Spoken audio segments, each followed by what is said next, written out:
বন্ধুরা, তোমরা রাত্রে ঘুমোতে যাওয়ার আগে আর সকালে ঘুম থেকে উঠে অবশ্যই ভগবান শ্রীকৃষ্ণের বাণী শোনো। এতে তোমার জীবন বদলে যাবে। চলো আর কোনো দেরি না করে সেই পবিত্র বাণী শুনি। শ্রীমদ্ ভগবদ্গীতাকে নিয়ে বলা হয়েছে একং শাস্ত্রং দিবকী পুত্র গীতাম, অর্থাৎ একমাত্র সেই শাস্ত্র যার গায়ন স্বয়ং ভগবান শ্রীকৃষ্ণের মুখ নিঃসৃত বাণী থেকে হয়েছে, তাই শ্রীমদ্ ভগবদ্গীতা। যখন মহাভারতের যুদ্ধক্ষেত্র কুরুক্ষেত্রে অর্জুন অস্ত্র তুলে নিতে দ্বিধাগ্রস্ত হয়ে পড়েছিলেন, তখন ভগবান শ্রীকৃষ্ণ নিজ মুখে যে শাস্ত্রের গীত গেয়েছিলেন, সেই মহাদিব্য উপদেশই শ্রীমদ্ ভগবদ্গীতা নামে পরিচিত। এর মাহাত্ম্য অপার, অপরিমেয়। এর প্রকৃত মাহাত্ম্য কেউই পুরোপুরি বর্ণনা করতে পারে না। শেষ, মহেশ, গণেশ পর্যন্ত এর সমস্ত গুণগান সম্পূর্ণরূপে প্রকাশ করতে পারেন না। তাহলে আমরা সাধারণ মানুষ তো আরও সীমাবদ্ধ। এমন বলা হয়ে থাকে, যে ঘরে প্রতিদিন শ্রীমদ্ ভগবদ্গীতার পাঠ হয় কিংবা তা শোনা হয়, সেই ঘরে স্বয়ং শ্রীকৃষ্ণের আগমন ঘটে। এই গীতাকে পৃথিবীর প্রতিটি মানুষের পড়া ও বোঝা একান্ত প্রয়োজনীয়, যাতে তারা জীবনের সুখ, শান্তি ও সফলতা লাভ করতে পারে। শ্রীমদ্ ভগবদ্গীতায় মোট 18টি অধ্যায় রয়েছে এবং এই 18টি অধ্যায়ে মোট 700টি শ্লোক রয়েছে। এই কারণেই আমরা আজ শ্রীমদ্ ভগবদ্গীতার ঐশ্বরিক জ্ঞান থেকে অনুপ্রাণিত হয়ে 151টি গুরুত্বপূর্ণ ভাবনার কথা জানব, যেগুলো আমরা খুব সহজ ও সরল ভাষায় তোমাদের বোঝাতে চেষ্টা করব। আর আমাদের পূর্ণ বিশ্বাস, প্রতিদিন এই ভাবনাগুলি শ্রবণ করলে তোমার জীবনের বর্তমান এবং ভবিষ্যতের সমস্ত সমস্যা থেকে মুক্তি লাভ সম্ভব হবে। চলো শ্রীমদ্ ভগবদ্গীতার সেই সবচেয়ে শক্তিশালী 151টি ভাবনার দিকে এগিয়ে চলি এবং সেগুলিকে আমাদের জীবনে গ্রহণ করার চেষ্টা করি। শ্রীমদ্ ভগবদ্গীতার প্রথম ও সর্বাধিক গুরুত্বপূর্ণ উপদেশ হল কর্মই সর্বোচ্চ ধর্ম। ভগবান শ্রীকৃষ্ণ গীতায় অর্জুনকে উপদেশ দিয়ে বলেন, মানুষ জন্ম নিয়েছে কেবল কর্ম করার জন্য, আর কর্ম ছাড়া কেউ কখনো থাকতে পারে না। মানুষকে ফলের চিন্তা না করে কেবলমাত্র নিজের কর্তব্য পালনে মনোনিবেশ করা উচিত। সবসময় সৎকর্ম করা উচিত, কারণ কর্ম সেই ফসল যা মানুষকে যেভাবেই হোক কেটে নিতে হবে। যেমন কর্ম হবে ঠিক তেমনই তার ফলও হবে। কর্মের হিসেব খুব সহজ। ভালো করো, ভালো ফল পাবে; খারাপ করো, খারাপ ফল পাবে। মানুষ যে রূপে ঈশ্বরকে স্মরণ করে, ঈশ্বরও তাকে সেই রূপেই দর্শন দেন। নিজের শক্তিকে দুশ্চিন্তায় ব্যয় না করে সমস্যার সমাধান খুঁজতে ব্যবহার করাটাই বুদ্ধিমানের কাজ। অসৎ জিনিস দেখা আর শোনা থেকেই আসলে অসততার শুরু হয়। যে মানুষ এই মূল্যবান মানব জীবন পেয়েও ঈশ্বরের নাম কীর্তন করে না, সে দুর্বুদ্ধি মানুষ, যিনি মোক্ষের সিঁড়ি পেয়েও সেটায় চড়ার চেষ্টা করে না। ভগবান শ্রীকৃষ্ণ বলেন, হে মানব, যদি তুমি এই সংসারের সকল দুঃখ থেকে মুক্তি চাও, তবে আমার ভক্তি করো।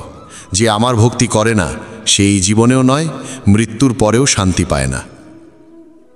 যারা অসৎকর্মে লিপ্ত, অধম প্রকৃতির, যাদের বুদ্ধি মায়ায় আচ্ছন্ন, তারা কখনোই আমার পূজা করে না বা আমাকে পাওয়ার চেষ্টা করে না।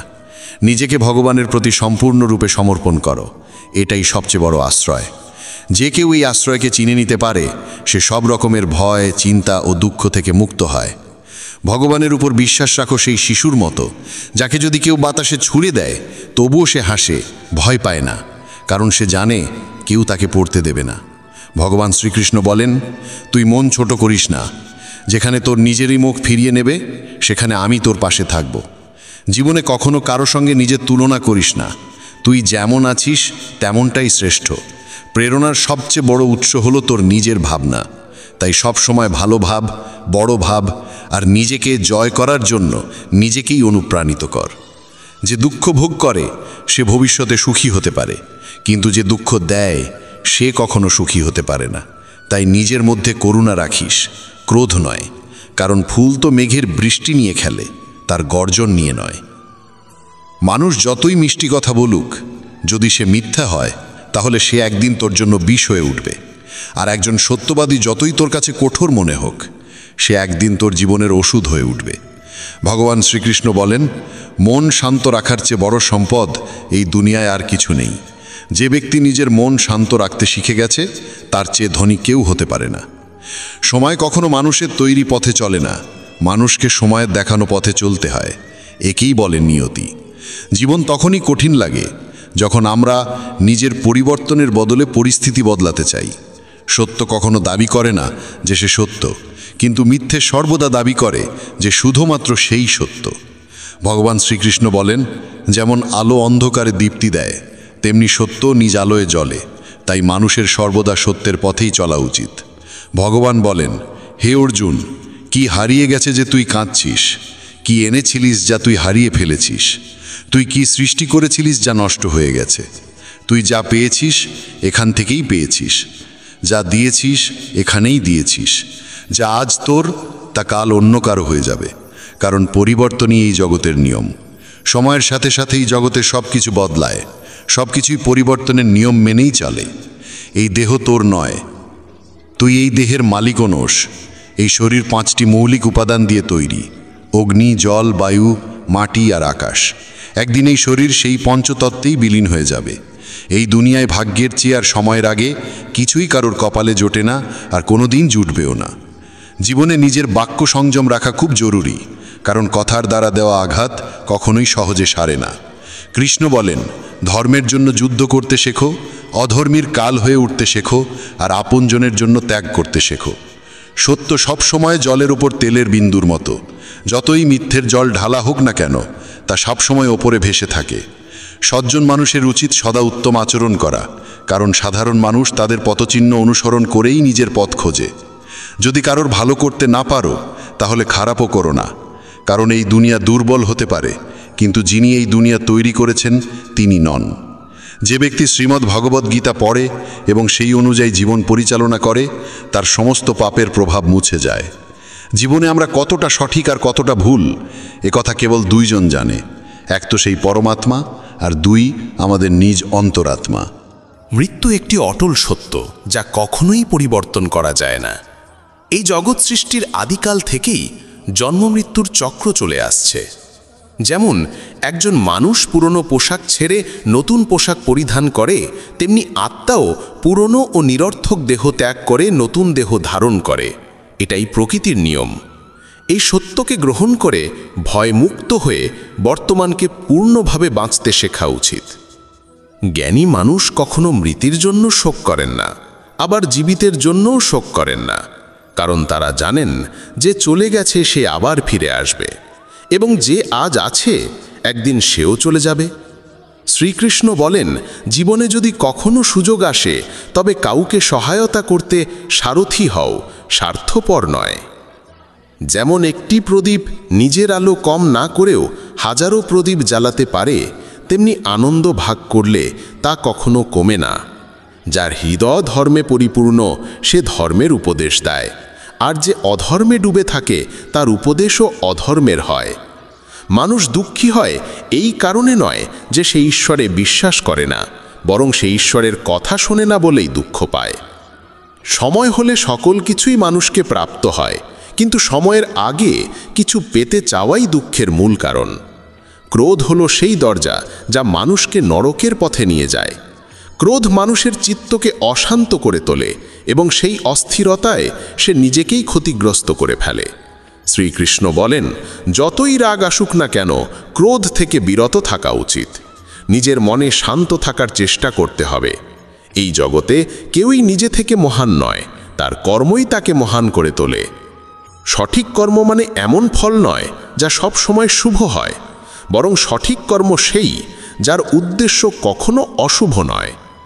মানুষ সব সময় নিজের ভাগ্যকে দোষারোপ করে, অথচ সে জানে যে ভাগ্যের চেয়েও শ্রেষ্ঠ তার কর্ম, যা সে নিজে হাতে গড়ে নিতে পারে। আজ যা তোমার আছে তা কাল কারু ছিল এবং পরশু আবার কারু হবে। তুমি এসেছিলে খালি হাতে, আবার ফিরে যাবে খালি হাতে। অতীতের জন্য দুঃখ করে লাভ কি? বর্তমানের জন্য অহংকার করে কি হবে? ভবিষ্যতের জন্য মোহ রেখেই বা কি হবে? বুদ্ধিমান ব্যক্তিকে ক্রোধ ও লোভ পরিত্যাগ করতে হয়, কারণ এগুলো আত্মার পতন ঘটায়। মানুষ হৃদয় থেকে যা দান করতে পারে তা হাত দিয়ে কখনো সম্ভব হয় না, আর যে কিছু না বলেও যা বলে দিতে পারে তা কখনো শব্দ দিয়ে বলা যায় না। মনকে নিয়ন্ত্রণে রাখা ভীষণ প্রয়োজন।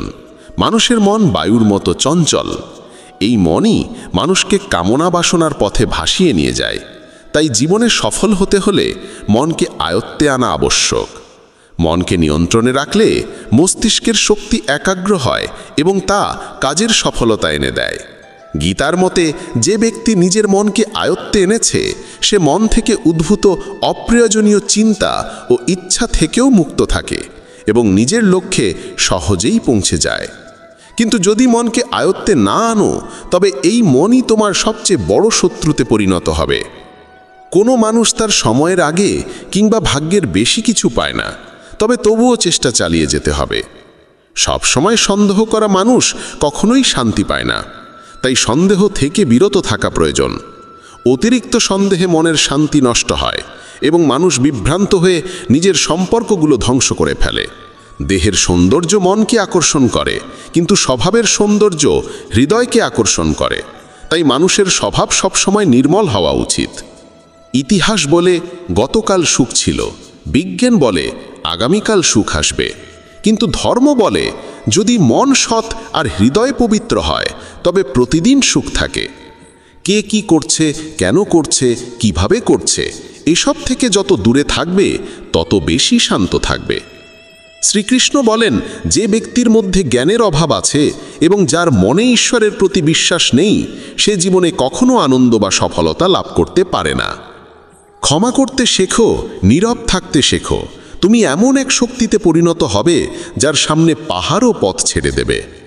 বেশি খুশি হলে বা বেশি দুঃখে থাকলে কোনো সিদ্ধান্ত নেওয়া উচিত নয়, কারণ এই দুই অবস্থায় মানুষ কখনো সঠিক সিদ্ধান্ত নিতে পারে না। কানহা বলেন, যখনই এই পৃথিবীতে পাপ, অহংকার ও অধর্ম বৃদ্ধি পাবে তখনই আমি তার বিনাশ করতে এবং পুনরায় ধর্ম প্রতিষ্ঠা করতে অবতার গ্রহণ করব। যারা আত্মিকভাবে জাগ্রত তাদের পথ হচ্ছে নিঃস্বার্থ কর্মের। যারা ঈশ্বরের সঙ্গে যুক্ত তাদের পথ স্থিরতা ও শান্তির। মোহই পতনের কারণ। মানুষের সমস্ত দুঃখের মূল হচ্ছে তার মোহ। যত বেশি মোহ করবে তত বেশি কষ্ট পাবে। পশ্চাত্তাপ অতীতকে পাল্টাতে পারে না এবং চিন্তা ভবিষ্যৎকে গড়তে পারে না। তাই বর্তমানেই সূক্ষ্ম যাই জীবনের আসল আনন্দ। মানব কল্যাণ হল গীতার মূল উদ্দেশ্য। তাই নিজের কর্তব্য পালন করতে গিয়ে মানুষের মঙ্গলকেই প্রাধান্য দেওয়া উচিত। হে অর্জুন, যে ব্যক্তি আমার অলৌকিক জন্ম ও কর্মকে সত্যভাবে উপলব্ধি করে সে দেহত্যাগের পর পুনর্জন্ম নেয় না এবং আমার পরমধামে পৌঁছে যায়। যে ব্যক্তি সমস্ত ইচ্ছাকে ত্যাগ করে, সমস্ত আবেগ থেকে মুক্ত হয়ে যায়, সে অপার শান্তি লাভ করে। শ্রীকৃষ্ণ বলেন, যে তোমার পাশে থাকে তার পাশে থাকো, যে তোমাকে ঠকায় তাকে ছেড়ে দাও। যেখানে তোমার সম্মান নেই সেখানে কখনো যেও না, না হলে মানুষ তোমাকে দুর্বল এবং মূর্খ ভাববে। যেখানে বৃষ্টি নেই সেখানে ফসল শুকিয়ে যায়, আর যেখানে সংস্কার নেই সেখানে ভাগ্যও শুকিয়ে যায়। ঈশ্বর আমাদের যা কিছু দিয়েছেন সেটাই আমাদের জন্য যথেষ্ট এবং সেটাই চিরন্তন সত্য। সংযম, সদাচার, স্নেহ এবং সেবা, এই গুণগুলো সত্য সঙ্গ ছাড়া আসে না। ঈশ্বরের প্রতি প্রার্থনা মানুষকে পরিস্থিতি বা ভাগ্য বদলাবে কি না সেটা নিশ্চিত নয়, কিন্তু সেই প্রার্থনা মানুষকে অন্তর থেকে বদলায়, তার চরিত্রে পরিবর্তন আনে। যে সমস্ত মানুষ বলে যে তাদের সময় নেই, প্রকৃতপক্ষে তাদের ঘনিষ্ঠ সম্পর্কের তালিকায় তোমার নামটাই নেই। কথা এতটাই মধুর হওয়া উচিত যাতে যদি কোনোদিন তা ফিরিয়ে নিতে হয় তবু কখনো তেতো না লাগে। নিজের মধ্যে সামান্য আত্মসম্মান থাকা প্রয়োজন, না হলে মানুষ তোমাকে সেখানেও দমন করার চেষ্টা করবে যেখানে তোমার অধিকার থাকা উচিত। যতক্ষণ না তুমি নিজেকে হার মানাও ততক্ষণ দুনিয়ার কোনো শক্তিই তোমায় হারাতে পারে না। নীরবতা হলো সবচেয়ে বড় জবাব, আর ক্ষমা করে দেওয়া হলো সবচেয়ে বড় শাস্তি। যে মানুষের মধ্যে ধৈর্যের শক্তি থাকে তার শক্তির কোনো তুলনা হয় না। আমাদের অহেতুক দুশ্চিন্তা আর মনের ভয় এমন এক রোগ যা আমাদের আত্মার শক্তিকে ছিন্ন ভিন্ন করে দেয়। মানুষকে জীবনের চ্যালেঞ্জ থেকে পালানো উচিত নয় এবং ভাগ্য বা ঈশ্বরের ইচ্ছাকে অজুহাত বানিয়ে চলা উচিত নয়। দুর্বল তুমি নও, তুমি তো সময়ের সন্তান, আর সময় কারোর এক জায়গায় থাকে না। তুমি শুধু তোমার কর্ম করে যাও। যে কখনো সংকট দেখেনি সে নিজের শক্তির আসল পরিচয় জানে না। যে মানুষ অন্যের কষ্ট বোঝে, যার মধ্যে দয়া আছে, যার হৃদয় ভালো, তাদের আবার জন্ম নিতে হয় না। কাউকে কিছু দিয়ে অহংকার করো না, কে জানে তুমি দিচ্ছ না, শুধু আগের জন্মের ঋণ শোধ করছো। অহংকারী মানুষের বংশ, ঐশ্বর্য আর মর্যাদা এই তিনটেই একে একে হারিয়ে যায়। বিশ্বাস না হলে কৌরব আর কংসের উদাহরণ দেখো। যদি কারো উপর বিশ্বাস করতে চাও তবে তার কথায় নয়, তার আচরণে নজর দাও। ভগবান শ্রীকৃষ্ণ বলেন, যে মানুষ আমাকে চিনে যায় সে জন্ম আর মৃত্যুর বন্ধন থেকে মুক্ত হয়ে যায়। যা তোমার ভাগ্যে আছে তা তোমার কাছে নিজেই এসে যাবে, আর যা তোমার নয় তা এসেও সরে যাবে। যেমন হাওয়া নৌকাকে দিকভ্রষ্ট করে দেয়, তেমনি মানুষের বাসনা তার বুদ্ধিকে বিভ্রান্ত করে তোলে। ভগবান শ্রীকৃষ্ণ বলেন, যে মানুষ সুখ দুঃখ মান অপমান সব অবস্থায় শান্ত থাকে সেই মানুষই আমার কাছে অতি প্রিয়। সময় এক অদ্ভুত ব্যাপার, যদি তার সঙ্গে চলো সে তোমার ভাগ্য বদলে দেয়, আর যদি তার সঙ্গে না চলো তবে সে তোমার জীবনটাই বদলে দেয়। মানুষ কাঁদলে দুর্বল হয় একথা ঠিক নয়, বরং কান্নায় যিনি ভেঙে পড়েন তিনি সবচেয়ে শক্তিশালী হয়ে ওঠেন। আমাদের যা আছে তাতেই খুশি থাকা উচিত, কারণ আমরা যেমন জীবনযাপন করছি সেটাই অনেকের স্বপ্ন।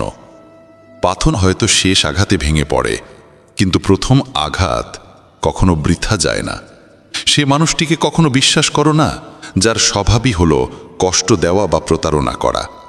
যদি চাও সবাই তোমায় ভালোবাসুক, তবে ভালোবাসার সূচনা তোমাকেই করতে হবে, কারণ প্রকৃতির নিয়ম, যা বপন করবে তাই ফলবে। অনেক সময় কোনো কিছু আঁকড়ে রাখা তোমার ক্ষতি করে দিতে পারে, তাই যা চলে যেতে চায় তাকে চলে যেতে দাও। চোখের জল যদিও ওজনে হালকা, কিন্তু ঝরে পড়লে মনটা অনেক হালকা হয়ে যায়। মানুষ ভুল করে অন্যদের চোখে ধুলো দিতে পারে, কিন্তু ভগবান তো সব হিসেব রাখেন। তোমার সততা আর অন্যের ভুল কখনো বোঝাতে যেও না, সময় একদিন সব নিজেই বুঝিয়ে দেবে। ঈশ্বরের সৃষ্ট একটি গাছের নিচে যেমন ধনী বসতে পারে তেমনি গরিবও বসতে পারে। দুজনই একরকম বাতাস আর ছায়া পায়, কোনো তফাৎ নেই। এর মানে ঈশ্বর সব মানুষকে এক চোখে দেখেন। সেই মানুষটিকে কখনো উপেক্ষা করো না যে তোমায় ভালোবাসে, তোমার যত্ন নেয়, তোমায় মনে করে, কারণ একদিন যখন তোমার চোখ খুলবে তখন তুমি বুঝবে যে তুমি তারা গুনতে গুনতে চাঁদকে হারিয়ে ফেলেছ। ধৈর্য রাখো, সঠিক সময় এলে তুমি সব কিছু পাবে যার জন্য তুমি এতদিন পরিশ্রম করেছ। অনেক সময় ঈশ্বর তোমায় ধনী করেন এই কারণ তিনি নিজে গিয়ে সবার দরজায় দরজায় সাহায্য করতে পারেন না। তাই যা কিছু তোমার আছে তা ভাগ করে নিতে শেখো। ধ্যান মানে হলো ভেতর থেকে হাসা, আর সেবা মানে হলো এই হাসিটাকে অন্যদের কাছে পৌঁছে দেওয়া। যখন আগামীকাল কি হবে তা জানো না, তখন আজকের দিন কেন নষ্ট করছো? যে মুহূর্তে হাসা যায় সেই মুহূর্তে কাল নিয়ে কান্না করে সময় নষ্ট করার মানে নেই। সৌভাগ্যবান তারাই যারা সব ভালো পায় তা নয়, বরং সৌভাগ্যবান তারাই যারা যা পায় তা ভালো করে নেয়। যদি শান্তি চাই তবে অন্যের কাজে আর অন্যের ভুলে মন দেওয়া বন্ধ করে দাও। শুধু নিজের জীবন আর ভালো জিনিসগুলোর দিকেই মন দাও। তুমি জলের মতো হও যে নিজের পথ নিজেই তৈরি করে নেয়। পাথরের মতো কঠিন হইও না যে নিজে তো থেমে যাই, অন্যের পথেও বাধা হয়ে দাঁড়ায়। যেমন অল্প একটু ওষুধ ভয়ঙ্কর রোগকে শান্ত করে দিতে পারে, ঠিক তেমনি ঈশ্বরের সামান্য স্মরণও অসংখ্য কষ্ট আর দুঃখের নাশ করে দিতে পারে। তুমি যদি নিজে সুখী হও সেটা খুব ভালো কথা, কিন্তু যদি তোমার কারণে অন্য কেউ সুখী হয় তবে তার চেয়েও বড় আনন্দ আর কিছুই হতে পারে না। ভগবান শ্রীকৃষ্ণ বলেন, যদি কেউ তোমাকে কষ্ট দেয় তবে মন খারাপ করো না, কারণ মানুষ সবসময় সেই গাছে পাথর ছোড়ে যেটার ফল সবচেয়ে মিষ্টি হয়। একবার ভাবো তো, মানুষও কখনো কোনো তালা তৈরি করে না চাবি ছাড়া, তাহলে তিনি তো ঈশ্বর। তিনি এমন কোনো সমস্যা সৃষ্টি করবেন কেন যার কোনো সমাধান নেই? এই রূপ, এই অর্থ, এই ধনদৌলত, এই ছলচাতুরি সব কিছুই একদিন ধ্বংস হয়ে যাবে। একমাত্র তোমার সৎ কর্মই তোমার সঙ্গে যাবে। যে মানুষ সহজ সরল স্বভাবের, তাকে কখনো দুর্বল ভেবে ভুল করো না, কারণ তার সরলতা তার চারিত্রিক সংস্কার, দুর্বলতা নয়। সময়ের চেয়েও বেশি মূল্যবান হয় অনুভূতি, তাই সেই মানুষদের উপরই তা খরচ করো যারা তা বোঝে। যে সত্য কথা বলে আর সঠিক পথে চলে, সেই মানুষই অধিকাংশ সময় এই পৃথিবীতে তিক্ত মনে হয়।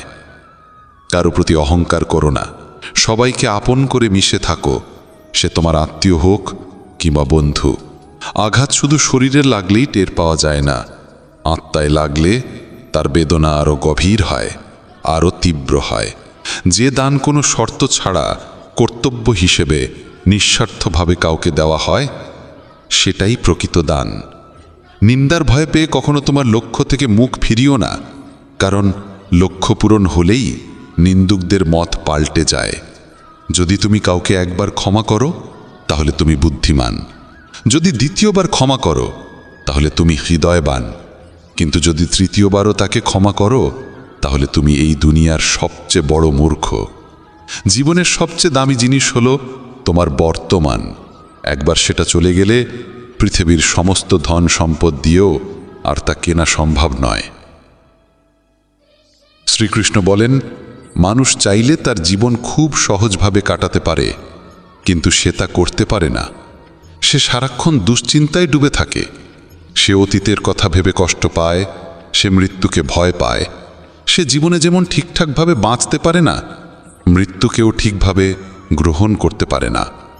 শ্রীকৃষ্ণ বলেন, তোমার অতীত আমি পাল্টাতে পারি না, কিন্তু তোমার বর্তমান যদি তুমি সৎভাবে বাঁচো, তাহলে তোমার ভবিষ্যৎ আমি নিশ্চিতভাবে উজ্জ্বল করে তুলব।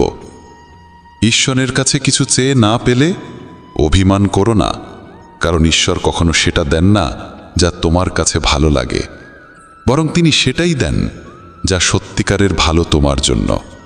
যেমন সমুদ্র পার হতে হলে নৌকাই একমাত্র উপায়, তেমনি স্বর্গে পৌঁছানোর একমাত্র সোপান হল সত্য। আমরা কিছু না বললেও তিনি শুনে নেন, তাই তার নাম পরমাত্মা। আর তিনি কিছু না বললেও আমরা যদি অনুভব করতে পারি, সেটাই শ্রদ্ধা। কানহা বলেন, আমি এই পৃথিবীর মাটির কোমল গন্ধ, আমি আগুনের তাপ, আমি সব জীবের প্রাণ, আর সন্ন্যাসীদের আত্মসংযম আমি। ভগবান শ্রীকৃষ্ণ বলেন, যে ব্যক্তি মৃত্যুর সময় আমায় স্মরণ করে শরীর ত্যাগ করে, সে আমার চিরন্তন ধামে পৌঁছায়। হে মানব, যদি তুমি সংসারের সব দুঃখ থেকে মুক্তি পেতে চাও, তবে আমার ভক্তি করো। যে আমার ভক্তি করে না, সেই জীবনেও শান্তি পায় না, না মৃত্যুর পর। ভগবান বলেন, যে ব্যক্তি গীতার এই গূঢ় জ্ঞানকে ভক্তদের মাঝে পৌঁছে দেয়, তাদের মধ্যে প্রচার করে, সে আমার অত্যন্ত প্রিয় হয়। যেমন এই জ্ঞানের মাধ্যম আমরা হয়েছি, তেমনি তুমিও মাধ্যম হও। এই অমূল্য জ্ঞানকে যতটা সম্ভব বেশি মানুষের কাছে পৌঁছে দাও এবং ভগবান শ্রীকৃষ্ণের প্রিয় ভক্ত হয়ে ওঠো। বন্ধুরা, যদি ভগবান শ্রীকৃষ্ণের এই বাণী তোমার ভালো লেগে থাকে, তবে মন্তব্যে জয় শ্রী রাধে কৃষ্ণ লিখতেই হবে।